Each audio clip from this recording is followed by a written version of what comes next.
રાજ્યમાં સ્થાનિક સ્વરાજની ચૂંટણીનો માહોલ ચાલી રહ્યો છે તો દરેક પક્ષ ચૂંટણી જીતવા જોર લગાવી રહ્યું છે ત્યારે આ લોકશાહીના પર્વ ચૂંટણીને ધાકધમકીથી જીતવા માટે હદ વટાવી હોવાનો એક કિસ્સો સામે આવ્યો છે। રાજકોટ જિલ્લાના ઉપલેટા તાલુકા કોંગ્રેસના મહિલા ઉમેદવારના દિયરને ધમકી આપી ફોર્મ પાછું ખેંચી લેવા દબાણ કરાયું હોવાનું સામે આવ્યું છે। ઉપલેટા તાલુકાના ખારચિયા સીટના કોંગ્રેસના મહિલા ઉમેદવાર સરોજબેન બીર ગામના દિયરને ફોન કરી સરોજબેનનું ફોર્મ પાછું ખેંચી લેવા દબાણ કરાયું છે। તો કોંગ્રેસના મહિલા ઉમેદવારના દિયરને ફોન પર કિશોર બોલું છું, તમે સરોજબેનનું ફોર્મ પાછું ખેંચવા કહો નહીતર જીવન બગાડી નાખશું તેવી ધમકી આપવામાં આવી છે। હાલો હાલ કિશોરભાઈ બોલો એટલો છે હા ગાંધીએ તને પૂછ્યું હતું કિશોરભાઈ હું બેહાડે હા એ હું કીધું કે મેં કીધું તમારી વાત હા હું અમારી તો ઘરના મેટલ મેં કીધું વાંધો નહીં હું કરી લીધો જગો જો આમ જો હા મેં બધા રેકોર્ડ કાઢી લીધા જગો તમારો અમરા પર મોટે છે। હાલો આપણે જાય ન્યા હોય હાલો નથી કિશોરભાઈ ન્યા હોય ન્યા નથી અરે તો તું કોન્ટેક્ટ કરી હા હા ગમે અહીંયા કોન્ટેક્ટ કરી અને એને કે અને તાર ભાભીને લઈને આવે બોધુભાઈ આવે આપણે ફોર્મ ખેંચ લઈએ બરોબર। જો મેં જગાએ આ પાડીને એટલે મેં હીરે ના હીરે નક્કી કર્યું નકર મારે શું હતું એક ખેંચે ને એક રીએ તો ગાંઠના કોરીન માંથી એક ને વધે મારે બે ખેંચે તો ખેંચાવા હતા એટલે જગ્યા હા પાડી એટલે મેં ઓની એને કન્ડિશન કરીને જગા ને પૈસા નું કીધું ને ઓને કીધું હવે ઓને મારે શું એમ કેવાય નથી ખેંચવાનું તારે બરોબર। હવે જો જગે ચૂંટણી લઈને ભરત એટલે આપણો સંબંધ તો ન્યા વયો ગયો પછી જિંદગી જગાની બગાડ નાખાય અમે નડ્યા નથી બરોબર અમને નળ જ ના મેળ પડે ને પછી અમે તમને કાંઈ મળ્યો છે નડવાને બદલે ચાલે છે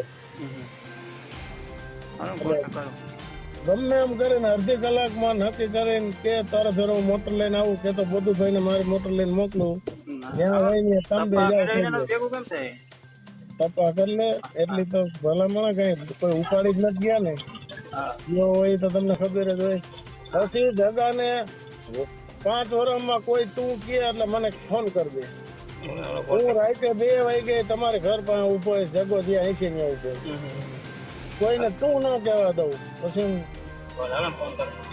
હા। ત્યારે આ સમગ્ર મામલે ઉમેદવારે કોંગ્રેસ પાર્ટીને જાણ કરી અને કોંગ્રેસ પક્ષ દ્વારા ભાજપ પર આક્ષેપ કરી ચૂંટણી જીતવા માટે ભાજપ ગુંડાગીરી પર ઉતરી આવ્યા હોવાના આક્ષેપ લગાવવામાં આવ્યા છે। તો કોંગ્રેસ ઉમેદવારે આ ધમકીભર્યા ફોન મામલે ભાયાવદર પોલીસ સ્ટેશન ખાતે લેખિતમાં અરજી કરી કાયદેકીય પગલાં લેવા પણ માંગ કરી છે। તો આ સમગ્ર મામલે ઉપલેટા તાલુકામાં આ બનાવને લઈ ચૂંટણીમાં લોકશાહીનું હનન થઈ રહ્યું હોવાની ચર્ચા ઉઠવા પામી છે। કૃષ્ણકાંત જોટાઈ, રાજકોટ જિલ્લા કોંગ્રેસ ઉપપ્રમુખ। ઉપલેટા તાલુકા પંચાયતની ચૂંટણીઓ છે, ઉમેદવારોનો ફોર્મ ભરાઈ ગયા છે અને પાછા ખેંચવાનો હજુ સમય છે। આવા સંજોગોમાં ઉપલેટા કોંગ્રેસના ઉમેદવારો ઉપર ધાક ધમકીનું વાતાવરણ ભાજપ દ્વારા ઊભું કરવામાં આવેલ છે। અમારી ખારચિયા સીટના ઉમેદવાર સરોજબેન જગદીશભાઈ વિરમગામાએ ખારચિયા સીટ ઉપરથી તાલુકા પંચાયતનું ફોર્મ ભરેલ છે। કાલે લગભગ 4:55 વાગ્યે એક મોબાઈલ નંબર ઉપરથી સરોજબેનના દેર ભરતભાઈને ફોન આવેલ અને કહેલ કે સરોજબેનનું ફોર્મ તું પાછું ખેંચાવી લે, જો આ ફોર્મ પાછું ખેંચાવી નહીં દે તો સરોજબેનના પતિ જગદીશભાઈને જીવવા જેવો રહેવા નહીં દે। આવી ધમકી ભરતને મળતા ભરતે કોંગ્રેસના આગેવાનોનો સંપર્ક કરેલ હતો અને ભરતે આ અંગે ભાયાવદર પોલીસમાં લેખિત અરજી પણ કરેલ છે। આમ ભાજપે ચૂંટણી જીતવા માટે જે ગુંડાગીરીનો પ્રયત્ન કરે છે તે નિંદનીય છે।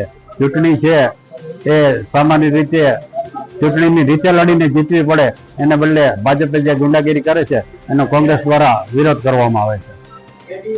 સરફરાજ કોડી સાથે CN24 ન્યૂઝ ઉપલેટા। હવે જુઓ દેશ દુનિયાની તમામ ખબરો તમારી આંગળીના ટેરવે। ઉઠાવો મોબાઈલ અને Google Play Store પરથી ડાઉનલોડ કરો અમારી CN24 ન્યૂઝ મોબાઈલ એપ।